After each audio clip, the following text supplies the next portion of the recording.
What is up, everybody? It's your boy Duty back again with another video.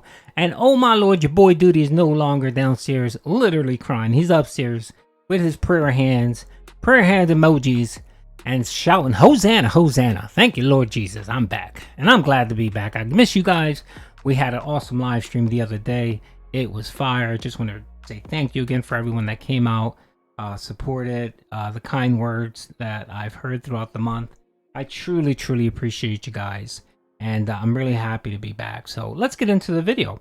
So yes, I want to give my thoughts on Copy Strike Mageddon that's impacting our boy Phil. And oh my lord, karma is a B. It's a bitch, isn't it, Phil? It is. And if you look closely here on my screen, you'll see that I'm actually sharing a little email that I shared with DSP early in April. And I'll get into that a little bit. You know, if he would have just maybe taken my advice, maybe this wouldn't be happening to him. Maybe he wouldn't be losing sleep over this if he would have just taken your boy Duty's advice. But of course, our boy is pig-headed and doesn't want to listen to everyone. You know, he knows everything and everyone else are idiots. So I want to give my thoughts on Copy Strike Mageddon.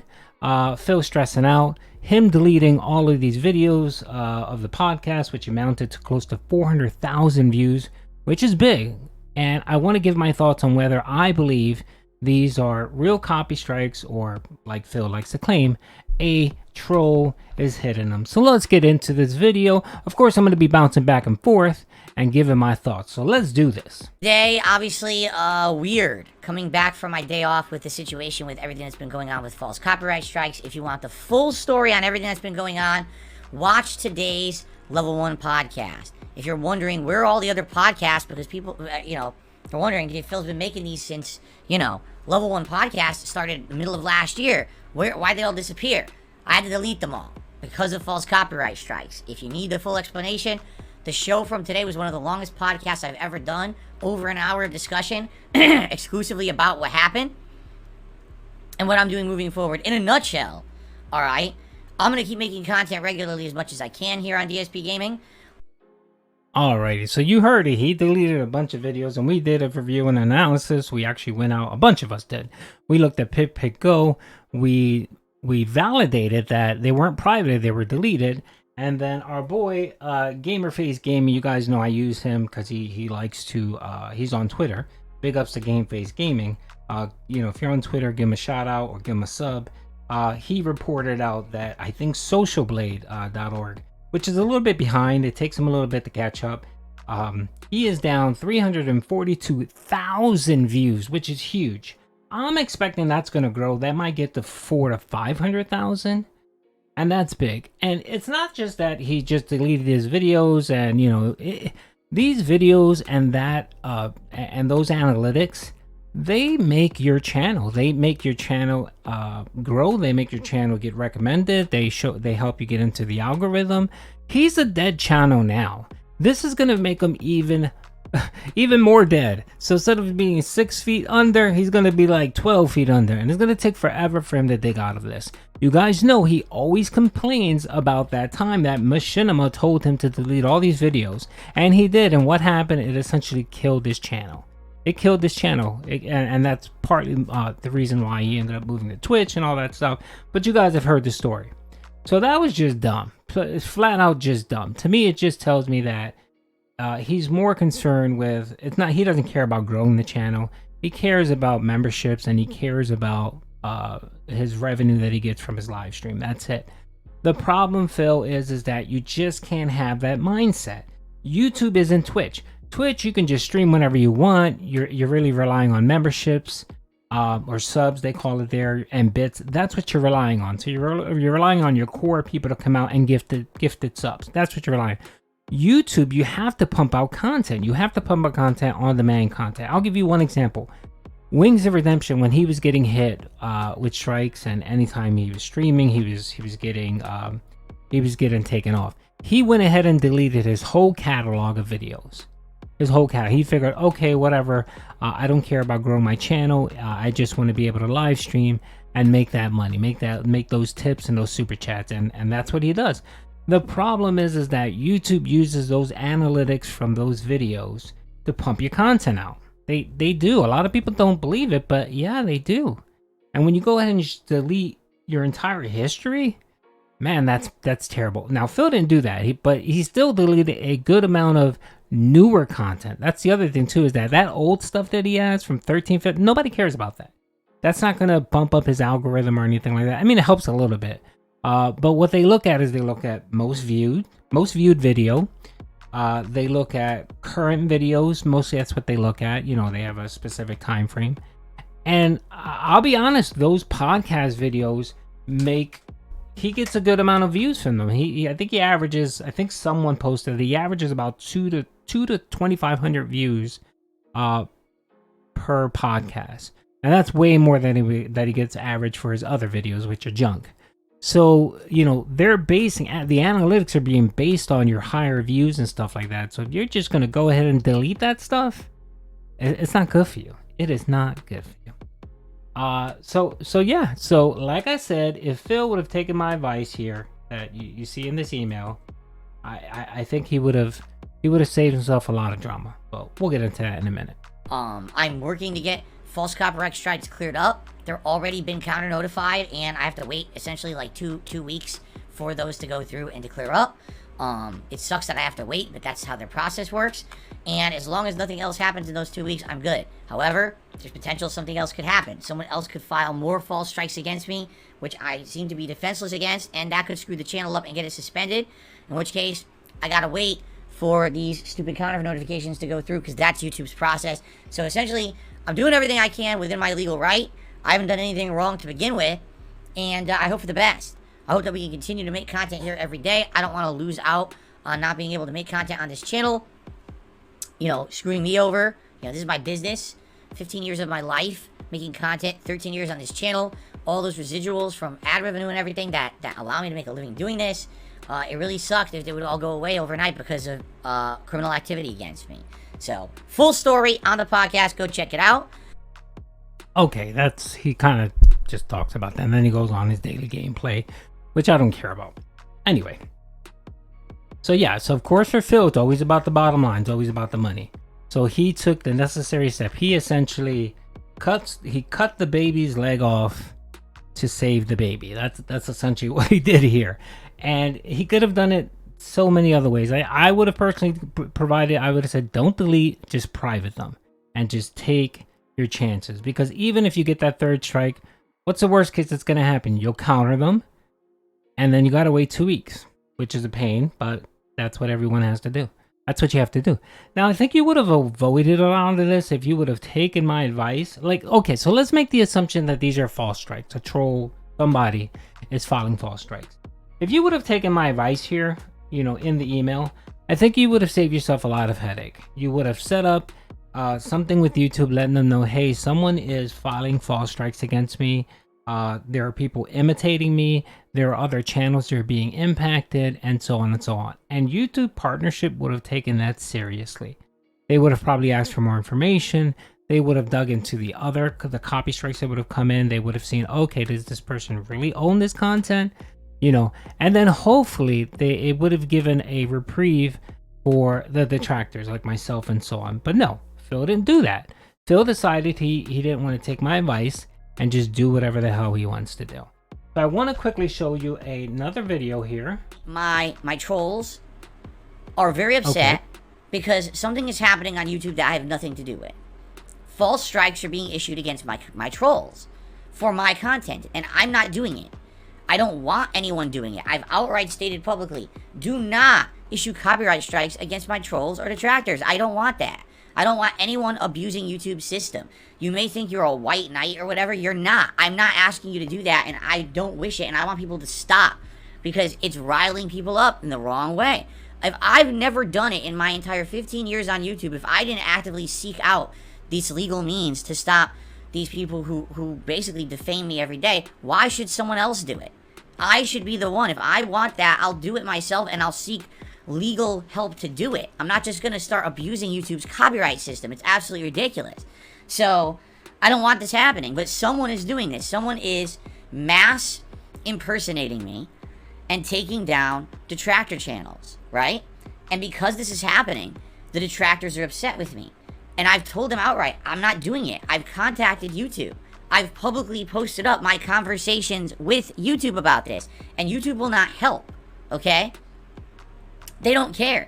It's their impression that, oh well, too bad. If they have an issue, have them seek legal counsel and then contact us via that. It's not on your part to fix this issue. In fact, YouTube won't even acknowledge that the issue is real. They're basically just telling me that it's not. It couldn't really be happening. Yes, it could. Anyway. God, this guy just lies, and he just doesn't. I think he has this mental block that I think he puts up, he constructs this kind of fear around his brain that he can never be wrong, he can't be right. You know, I mean, he's always right because of his fragile ego. Like, he's one of these people that if he thinks he doesn't know something, you know, it's the end of the world, and it just annoys me and pisses me off. So as you guys can see here, I clipped my text here with Phil, and I blotted out his number. I'm not gonna, you know, I'm not gonna put his number out there. But essentially, what I did was I left a voicemail. I was really nice. I was like, "Hey, dude, you know, I know we're not the greatest of friends or whatever, but you know, let's hook up. Let's talk. Let's try to chat. You know, let's see if we can fix some of this stuff, right?" I was really nice. I wasn't deterred. I had to make fun of him. I was like, "Hey, you know, just give me a call or give me a text, maybe, or email, whatever that, you know." I basically said, whatever you want to do is fine. He didn't respond to me, but I saw that he saw the voicemail because it gives you an indicate, you know, it indicates. Then I decided on the 5th to text him again. I said, "Hey Phil, it's Duty. Wanted to see if we can," and then I said, "Babe, wanted to see when we could just touch base to try to resolve some of this stuff." Again on the 5th, I decided, okay, if maybe he doesn't want to talk to me, maybe he thinks I'm recording it or whatever. So I said, okay, well, here's the information. So essentially, instead of just doing a text, I did a Word doc, and I put all the information. Essentially said, "Hey Phil, this is what you need to do, and if you do this, I think you could help yourself, and you can help the channel, and you can get a lot of the hate, you know, off of you, you know." And then he decided to kind of do it partially, or he claimed he did, where he decided, "I'm going to reach out to chat support." And I said, "You don't reach out to chat support. You do an email and you reach out to the partner." I gave him all the details on how to do it, and the same way I did it. And of course, you guys saw the email that I attached to the video earlier, clearly showing that YouTube partner support was willing to help him, and he can actually file a notification that someone is, you know, someone is impersonating him, and they will research it. And the thing is, in this email, I gave him all the information he needed. All the information. And I'm not going to get into what I gave him, but I essentially gave him all of the information he would need to be able to start up a report to allow YouTube to do an investigation and determine if what he's saying is correct. And they would have. But did he do that? No. He decided to come on the next day, talk about, "Oh, I was on chat for an hour. Yeah, you'd say chat doesn't work. That, you know, they told you, oh, they need to get..." No, YouTube will never tell you, go get a lawyer. YouTube is not in the business of getting sued and dealing with lawsuits. YouTube is in the business of videos. That's it. So that's false. They would, all my conversations that I've ever had with even YouTube legal, they have never said to me, seek legal counsel. They've tried to help me internally, and that's how most companies do business. Okay. So that's a lie, Phil. So I just wanted to show that communication, that yeah, your boy Duty is a good dude. He reached out and he tried to help him, but of course Phil does not want to be helped. He just wants to do whatever the hell he wants to do. All right, so real quick, I want to give my thoughts on if I think these copy strikes are real. I did a little bit of research, and as you guys know, the Eminem song, which is, you know, my name is, it's actually owned by Interscope Records, which was Dr. Dre's label, which feeds up to Universal Group Music, or Universal Music Group. And I say this because Phil on his video said, no, it was, you know, the person, the owner of the music is Universal Music Group. Yes, that's the parent company. That's the big parent company, and they weren't the ones that claimed it. Okay, fair enough. The issue here is that it may not have been Eminem or My Name Is that flagged your videos. If you did a little bit more research, Phil, you would have saw that that song and that rip, it was actually taken from a 1975 song, a singer. And we did the research. I think it's called Leme something. I forgot his name. He was a singer that in 1975 he created a song that had the rip that Eminem used for his song that Dr. Dre used. And he was signed to EMI Records. EMI Records doesn't exist anymore. It actually got bought up by another company. Guess who bought that company? Universal Music Group. So he may have not been struck for, say, the Eminem sample of it. He may have gotten struck for the other singer. Now, if you go to King Sly's stream that we did, we actually looked it up, and you can see that information. So it's not always going to be Universal Music Group that's going to file a claim, you know. And you have to remember, Content ID didn't flag this. Typically with music, Content ID flags it. But if you modify it a little bit enough, Content ID can't recognize it, so it's not going to get flagged. I'm thinking what happened here was someone got wind of this, maybe a detractor notified Interscope Records, right? And, you know, it just got reported up with links and stuff like that. So possibly what ended up happening is the group that manages filing manual claims submitted claims for these videos. That's probably what's happening. And I find it very interesting that he is not mentioning the group that's actually filing the strike, which is very curious. And the other thing too is that being that he did delete the vast majority, I think all except for like maybe the 8 or 10 that were struck, he deleted all of them. He didn't delete the podcast, the live one that he privates. He didn't delete those. Now, if you have privated podcasts, they can still get struck. All you need is the link. All you need is the link. I've learned, and many people have learned, that just because you private something doesn't mean that it can't get struck. The only way it doesn't get struck is if you delete it. So Phil going ahead and deleting those videos is very, very telling to me. And that tells me that that he thinks, yeah, he's in some trouble here. And he's going to talk big. He's going to talk big. I think what's going to happen here is that he may just get 2 strikes. The strikes are going to come off, and then he's going to do a short and claim that he defeated the trolls. Or he'll say something stupid like, oh, my lawyer, and I know that's the other thing he's been saying about lawyers. My lawyers contacted them and they agreed to remove the strikes or to, retract them as long as I delete the content. He'll do something stupid like that because he can't be truthful. So I think that's how it's going to play out. Now, if it's a troll, then okay, then he just needs to do the 2 weeks. And then once the 2 weeks pass, the strikes will be taken off. But in the meantime, he did a lot of damage. He removed, those 300 so videos. So either way, I think that if it was a troll, they succeeded in hurting Phil. They did. They really, really did. And there's not much he can do about it. And the problem with Phil is that he has about 100,000 videos, and there's always going to be trolls. There's always going to be people that want to hurt him. They're going to find a way of doing it.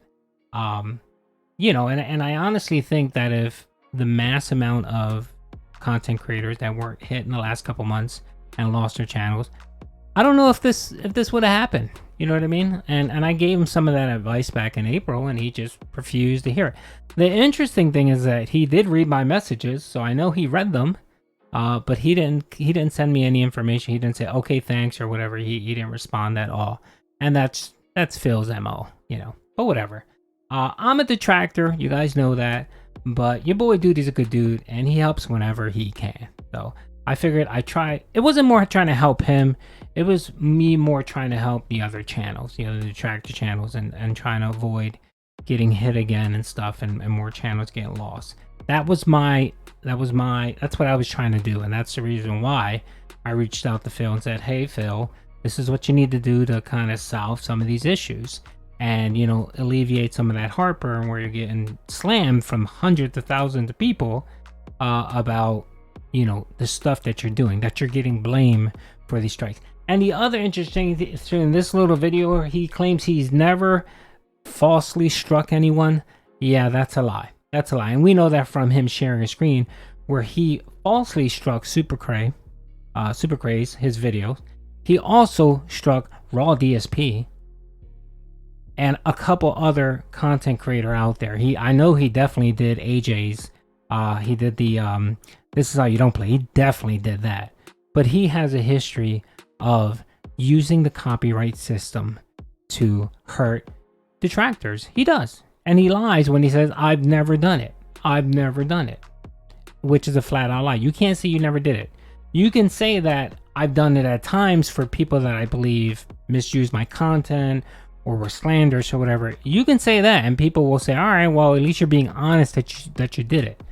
But we have the leaks. We have the conversations, those Discord conversations, those IMs, where you flat out telling people, hey, I need you to hit this person. Why do you need anyone else to hit you? To hit that person? You can do it yourself. You can go in and file and claim it and do it yourself, Phil. But you're a coward. You like to hide behind other people to do your dirt, to sit back and claim, oh, I'm the good guy. No, look at me. I would never do that. And we know it's a lie, Phil. So please stop lying. And the problem is you get caught constantly because you say never, never, never. And then, literally 5 minutes later, you're changing your tune. So yeah, so my thoughts are, I think these are real. I think that there is a group somewhere within Universal Music Group that may not be striking him for the Eminem. They may be striking him for the older 1975 singer that his song that they used, that Eminem used and Dre used, the sample My Name Is. So I think maybe he's getting hit for that. And if you hear the older version and Phil's version, they sound even more exact. And Phil claiming here, oh, it's transformer. With videos and stuff like that, that's something different. But music, nah. And the thing is, he tried to claim, well, what about people that do cover bands and stuff like that? Okay, you can do a cover band and get paid, but that doesn't mean that the content creator that made that song can't go after you. I mean, if you're a group and you're using someone's songs and you're going on the road and you're making a living off of that, I'm pretty sure that the music company has a right to legally sue you and take you to court and seek reparations. It just, even with the small stuff, like the whole Lady Antebellum stuff, that was just a name. That was a trademark issue. And that went, people were talking about serious court implications for Lady Antebellum, and then the original, the club singer that had the name Antebellum. Lady Antebellum wanted to be called Antebellum, or change her name to whatever, but there was someone else out there that had the same name, and they just said you can't just take someone else's name. You can't, you can't do it. So Phil's argument that it's transformative is in the eye of the beholder, Phil. And I think what ended up happening is that the song was kind of modified just enough that it didn't hit the content ID system. But once someone found out, they said, oh, we're going to file a manual claim. And that's why you see, that's why you're seeing these manual claims. I think they're real. I think they got, I know he got real. I think he got struck. Definitely got struck. Whether they're from a real source or a troll, I'm leaning more to it's a real source. I don't know if it's a troll. I think it's a real source. I think it's the record company hitting him with the strike. So that's just my thought. So anyway, those are my thoughts. Sorry if the video ran a little bit long. I know that I've wanted to talk about this because it's been going on for a week. I've had no input really because I haven't done videos. I did talk about it a little bit in my live video. Yeah, and I know I've been asked by people, when am I going to start pumping out kind of that daily content? I'll be doing 1 or 2 videos a day, and then probably maybe May 1st, I'll get back to my hardcore flooding your inboxes, okay? So hope that's cool. I'll be doing some more clip stuff. I'll be doing some more commentary, but shorter, not as long as this one. And And yeah, just trying to make it transformative content, pimp. So hope you guys enjoyed the video. Drop a comment. You know, if you just want to give me some thoughts and some prayers, I appreciate that. And yeah, you know your boy Duty's always in the comment section, you know, giving the likes and responding as much as I can. So I love you, pimps. You guys have a good day. Peace out.